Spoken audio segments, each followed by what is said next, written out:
ত্রয়োদশ জাতীয় সংসদে শপথ নিলেন ৭ নারী সদস্য। ২০০১ সালের পর এই প্রথম এত কম নারী সংসদ সদস্য হিসেবে নির্বাচিত হলেন। শপথ নিয়ে তারা সংসদে নারীর অধিকারের জন্য কথা বলবেন বলে জানান।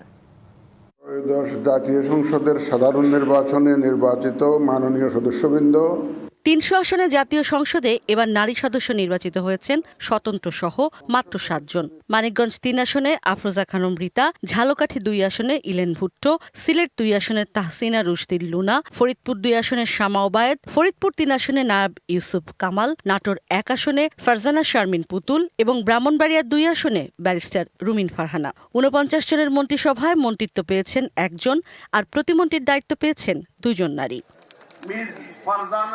শপথ নিয়ে নারী সংসদ সদস্যরা বলেন, সংসদে তারা নারীর কথা বলবেন। আমার ক্ষুদ্র জায়গা থেকে আমি দেশের মানুষের জন্য কাজ করতে চাই, নারীদের জন্য বিশেষভাবে কাজ করতে চাই। ব্যক্তিগতভাবে আরো খুশি হতাম আর যদি আরো বেশি নারী ডিরেক্ট ইলেকশনে নির্বাচিত হতে পারতেন। নারীদের জন্য তো কাজ করার অনেক দিক আছে, নারী তো আরো আসবে 50 জন।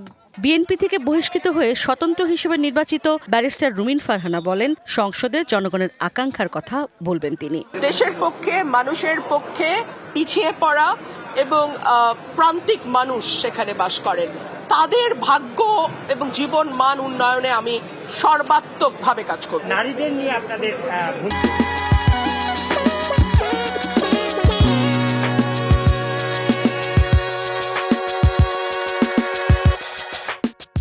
ভূমিকাটা কেমন থাকবে নারী অধিকার নিয়ে?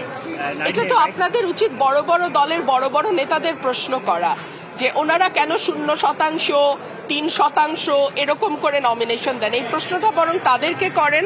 মোট ভোটারের অর্ধেক নারী হলেও এবার দলগুলো খুবই নগণ্য সংখ্যক নারীকে মনোনয়ন দেয়। সেখান থেকে নির্বাচিত ৭ সংসদ সদস্য ও সংরক্ষিত আসনের ৫০ জন নারীর অধিকার আদায়ে সংসদে সোচ্চার হবেন, এমন প্রত্যাশা সকলের।